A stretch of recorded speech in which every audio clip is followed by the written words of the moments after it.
Hello दोस्तों। आज मैं अपनी वीडियो में लेकर आया हूँ आप लोगों के लिए इंडियन कॉन्स्टिट्यूशन के रिट्स, जिनके बारे में हम चर्चा करेंगे इस वीडियो में। भारतीय संविधान में कितने प्रकार के रिट्स हैं और इनका प्रावधान किस किस आर्टिकल में दिया गया है, इन सब बातों पे हम चर्चा करेंगे। तो भारतीय संविधान का आर्टिकल 32 हमारा जो सुप्रीम कोर्ट से रिलेटेड रिट्स की बात करता है, और आर्टिकल 226 हाई कोर्ट से रिलेटेड रिट की बात करता है। इसमें संविधान में हमारे जो है रिट्स दी गई हैं वो 5 टाइप की दी गई हैं, जिसमें हमारा हेबियस कार्पस, जिसे बंदी प्रत्यक्षीकरण के नाम से जानते हैं। दूसरा मंडामस, परमादेश। तीसरा सरसरी उत्प्रेषण। चौथा प्रोविशन प्रतिषेध, और लास्ट आता है क्यो वारंटो अधिकार पृष्ठा। ये रिट्स जो होती हैं हमारी संविधान में 2 तरीके से जारी की जाती हैं, जो आर्टिकल 32 के तहत सुप्रीम कोर्ट और 226 के तहत हाई कोर्ट। अब हम चर्चा करेंगे इन लोगों के बारे में कुछ सामान्य सी जानकारी। तो स्टार्ट करते हैं पहले बंदी प्रत्यक्षीकरण रिट से। तो दोस्तों, सबसे पहले बंदी प्रत्यक्षीकरण रिट आती है, जो कि हमारे भारतीय संविधान के आर्टिकल 32 के अकॉर्डिंग सुप्रीम कोर्ट में या 226 के अकॉर्डिंग हाई कोर्ट में हम जारी कर सकते हैं। और ये किसी के भी बिहाफ पे हम जारी कर सकते हैं। ये चाहे स्वयं पीड़ित हो वो भी दायर कर सकता है, और उसके बिहाफ पे उसका रिश्तेदार, नातेदार, दोस्त या कोई भी है जो जिम्मेदार। आइए इसके बारे में थोड़ा विस्तार से चर्चा करते हैं। इसको इंग्लिश में बोलते हैं हेबियस कार्पस, यानी कि इसका अर्थ होता है शरीर को पेश करना, यानी कि टू प्रोवाइड बॉडी।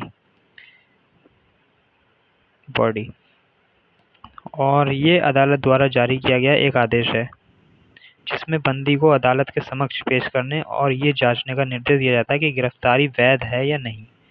मान लो किसी ए नामक व्यक्ति को पुलिस ने बिना किसी वारंट के गिरफ्तार कर लिया है, और उसका युक्त कारण नहीं बताया है कि उसे क्यों गिरफ्तार किया है, और उसे मजिस्ट्रेट के समक्ष भी, जो कि हमारे बीएनएसएस में प्रावधान है कि मजिस्ट्रेट के समक्ष पेश किया जाता है, वहाँ भी पेश नहीं किया गया है, और कुछ भी साफ साफ पुलिस नहीं बताती है। तो इस घटना में हम ये देखते हैं कि बंदी प्रत्यक्षीकरण रिट जो होती है, उस व्यक्ति को जिसे अवैध रूप से हिरासत में लिया गया है, न्यायालय के समक्ष या किसी मजिस्ट्रेट के समक्ष प्रस्तुत करने के लिए हेबियस कार्पस रिट जारी की जाती है।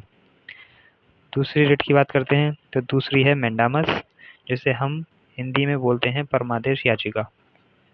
परमादेश याचिका जो होती है, किसी भी कानून या कानून द्वारा स्वीकृत किसी प्राधिकरण द्वारा किसी व्यक्ति, निगम या किसी अन्य प्राधिकरण को, किसी भी कानून या कानून द्वारा स्वीकृत किसी भी प्राधिकरण या किसी व्यक्ति, निगम या किसी अन्य प्राधिकरण को किसी सार्वजनिक कर्तव्य का पालन करने के लिए जारी किया गया आदेश या निर्देश है। सामान्यतः इसमें परमादेश यानी कि परम प्लस आदेश। तो इस रिट के माध्यम से जो न्यायालय होता है वो आदेश जारी करता है कानून के लिए कि उसको जो सार्वजनिक कर्तव्य जो निभाना है उसका पालन करें। इसके लिए ये परमादेश रिट जारी की जाती है। अगली रिट की बात करते हैं, तो इसे बोलते हैं निषेधाज्ञा, यानी प्रोहिबिटरी। ये विधि द्वारा निषिद्ध में कहलाती है। जैसे निषेधाज्ञा एक ऐसी याचिका है जो उच्च अधिकारी द्वारा अपने अधीनस्थ यानी सबॉर्डिनेट ऑफिसर्स को कानून द्वारा निषिद्ध किसी कार्य को रोकने के लिए जारी की जाती है। कोई कानून द्वारा निषिद्ध कार्य है, उसको अगर कोई लोक सेवक या सार्वजनिक पद धारण करने वाला व्यक्ति कर रहा है, तो उस निषिद्ध कार्य को रोकने के लिए ये रिट जारी की जाती है। ये याचिका केवल न्यायिक और अर्धन्यायिक कार्यों के विरुद्ध ही जारी की जाती है, यानी इन 2 क्षेत्राधिकार के अलावा ये कहीं भी जारी नहीं की जाती है। ये केवल न्यायिक और अर्धन्यायिक निकायों के विरुद्ध ही जारी की जाती है। अगली रिट की बात करते हैं, तो ये है उत्प्रेषण रिट, जिसे हम इंग्लिश में बोलते हैं सरसरी।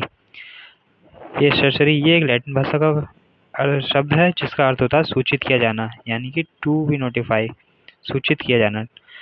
तो ये रिट निचली अदालत के फैसलों की समीक्षा के लिए उच्च न्यायालय द्वारा जारी की जाती है। जैसे सबऑर्डिनेट कोर्ट के किसी भी फैसलों की समीक्षा करनी होती है, ये रिव्यू करना होता है, तो उसके लिए हाई कोर्ट या उससे अपर कोर्ट जैसे सुप्रीम कोर्ट भी ये रिट जारी कर सकती है। ठीक है, मतलब सबऑर्डिनेट कोर्ट के फैसलों की समीक्षा करने के लिए जो अपर कोर्ट होते हैं उनके द्वारा ये रिट जारी की जाती है। अगली रिट की बात करते हैं, जो आखिरी रिट है, इसे बोलते हैं अधिकार पृष्ठा। इंग्लिश में इसे बोलते हैं क्वो वारंटो। इसका अर्थ है किस अधिकार से, मतलब आपका अधिकार क्षेत्र क्या है, किस अधिकार से आप ये काम कर रहे हो या इस पद को धारण कर रहे हो। ये रिट जारी की जाती है जिसमें किसी व्यक्ति से ये बताने की मांग की जाती है कि उसने किस अधिकार से अपनी शक्तियों या अधिकारों का प्रयोग किया है।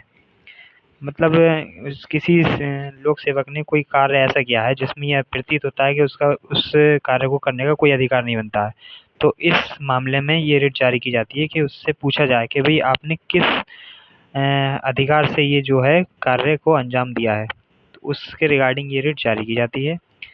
ये जो होते हैं लेख, इन्हें हिंदी में लेख बोला जाता है याचिकाओं को, जैसे कि अनुच्छेद 32 के तहत सर्वोच्च न्यायालय और अनुच्छेद 226 के तहत उच्च न्यायालय को इस प्रकार की रिट जारी करने का अधिकार है। हालांकि अनुच्छेद 32 के तहत सर्वोच्च न्यायालय मौलिक अधिकारों यानी कि फंडामेंटल राइट्स, जो कि हमारे पार्ट 3 में दिए गए हैं कॉन्स्टिट्यूशन ऑफ इंडिया के उल्लंघन की स्थिति में रिट जारी करता है। मतलब जो सुप्रीम कोर्ट होता है वो आर्टिकल 32 के अकॉर्डिंग जो है रिट जारी करेगा, जो कि हमारे फंडामेंटल राइट्स का अगर वायलेशन हो रहा है तो वहाँ पर। लेकिन अनुच्छेद 226 जो उच्च न्यायालय की बात करता है कि उच्च न्यायालय को कानूनी और मौलिक दोनों अधिकारों के उल्लंघन में मामलों को रिट जारी करने की शक्ति है, मतलब व्यापक अधिकार प्राप्त है।